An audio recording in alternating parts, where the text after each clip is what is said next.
Ok, nickel. C'est bon, vous voyez l'écran? Ouais. Une très belle image en tout cas. Ça fait plaisir. Bah, écoutez, nous, avec Bastien, on va vous présenter les antennes d'un drone, toutes les caractéristiques principales et les antennes principales qu'on retrouve au terme d'un drone, car c'est un sujet très vaste et très compliqué à la fois.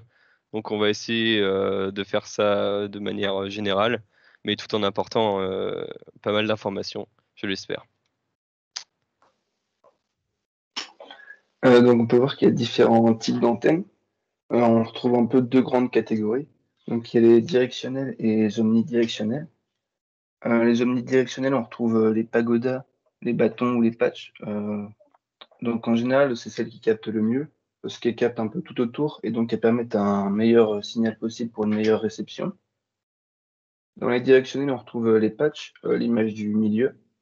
Elles ont un gain supérieur et elles captent mieux en face et derrière. Mais donc elles captent pas sur les côtés, donc elles sont un peu moins utilisées et plus performantes quand il faut chercher, enfin quand il faut emmener le drone plus loin. On retrouve en général aussi les antennes hélicoïdales. Mince. Ah voilà, c'est bon. Donc dans les antennes, il y a différents types de polarisation. Il y a ce qu'on appelle la polarisation linéaire. Donc c'est pour les tout petits drones, pour s'amuser, pour s'entraîner. Donc voilà, c'est des petites antennes très petites, filaires. Mais sauf que leur inconvénient, bah, elles prennent pas de place, mais l'inconvénient c'est que le signal n'est pas forcément très très bien.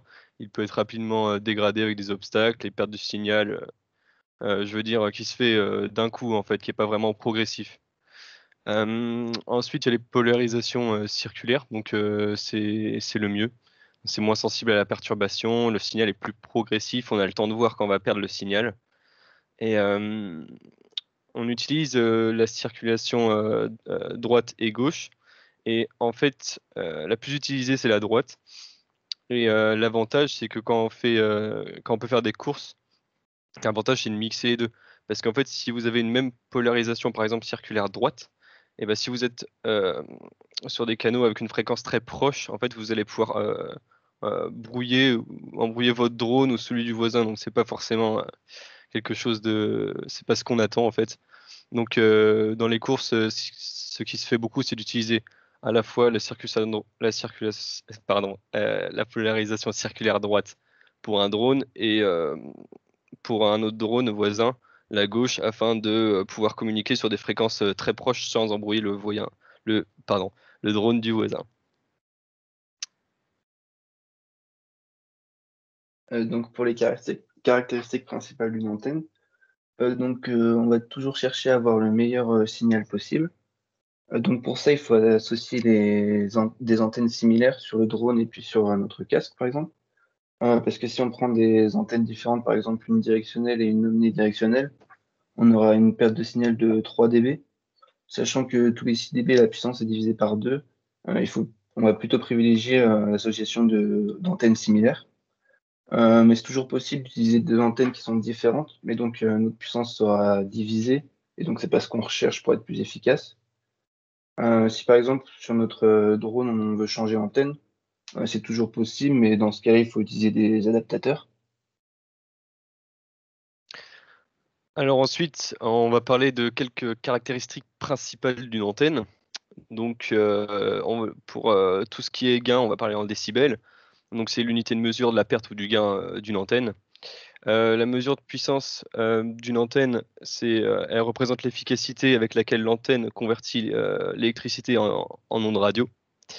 Donc les antennes possèdent aussi un angle de rayonnement, donc en degrés. Ça va être la largeur du faisceau de l'antenne, à laquelle, par exemple, une antenne patch va avoir un plus petit angle de rayonnement, mais va transmettre plus de données à la fois, va être plus efficace.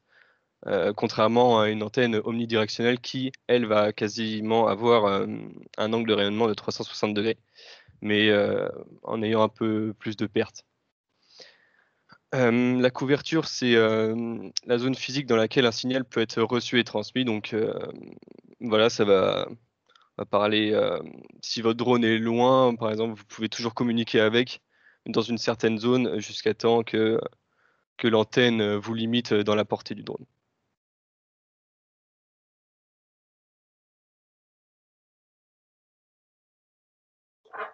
Pour les antennes, pour le FPV, donc en général, vous aurez besoin de différents types d'antennes, mais les plus communes, ça va être celle de 2,4 GHz pour la radiocommande. En général, elles sont associées à des antennes circulaires, qui sont souvent le plus utilisées car elles ont un angle de 360 degrés et donc une meilleure réception. Dans le FPV, le gain de l'antenne peut aller jusqu'à 13 dBi pour les antennes patch les plus performantes. Et au-delà de cette valeur, on utilisera en général une antenne indépendante non portative, donc une antenne de type gris par exemple. Et en général, ces antennes-là sont des antennes avec 13 dBi, peuvent être 20 fois plus performantes qu'une antenne isotrope. Alors pour ce qui est émetteur et récepteur vidéo, on va privilégier les antennes à 5,8 GHz. Pourquoi? Parce qu'on va pouvoir on va permettre de transmettre plus de données par seconde en fait.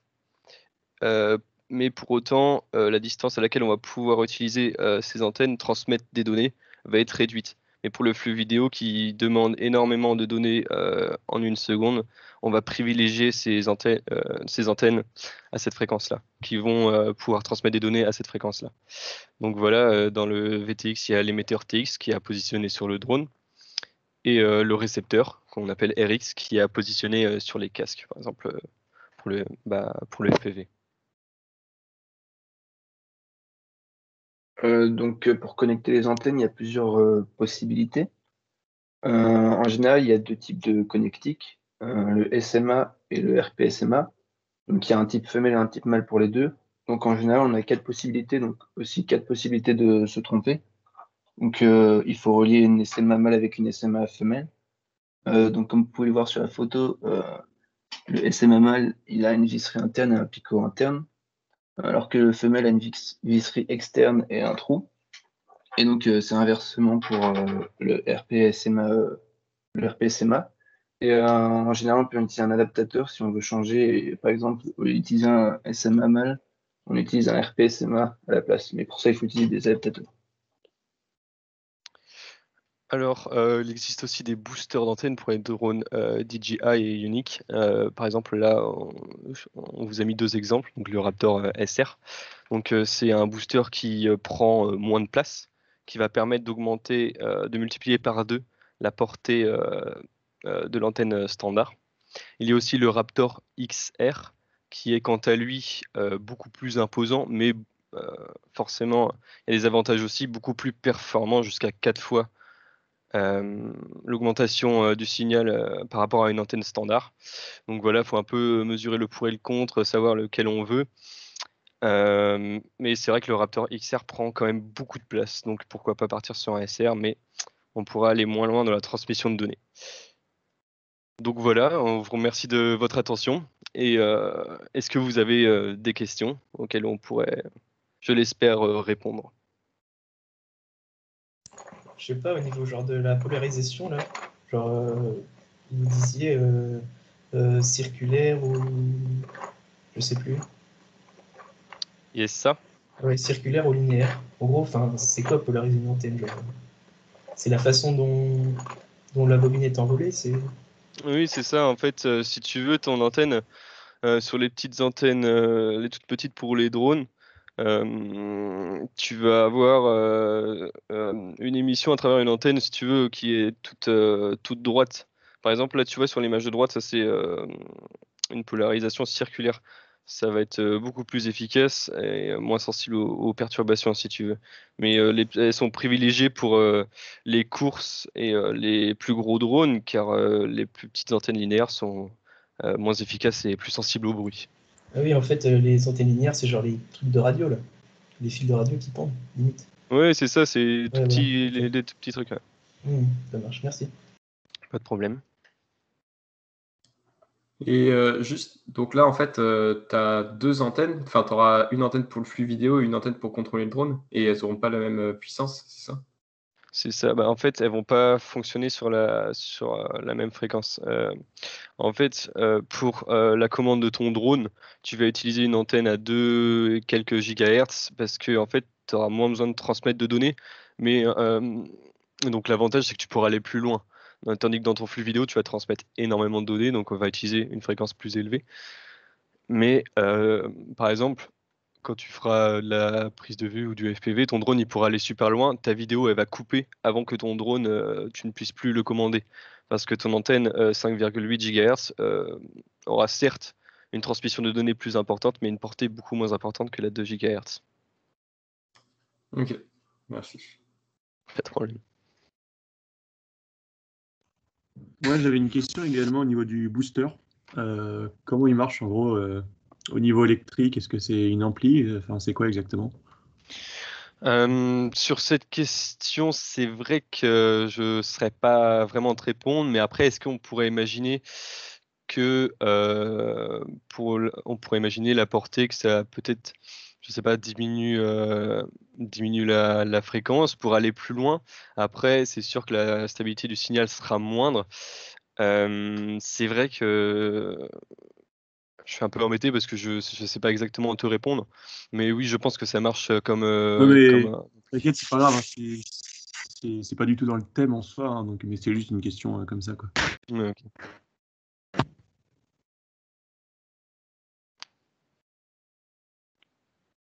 Ouais, ces boosters, ils sont pas pour l'instant, bah là, c'est juste des boosters pour les drones DJI et Unity, c'était un exemple. Nickel. Est-ce qu'il y a d'autres questions?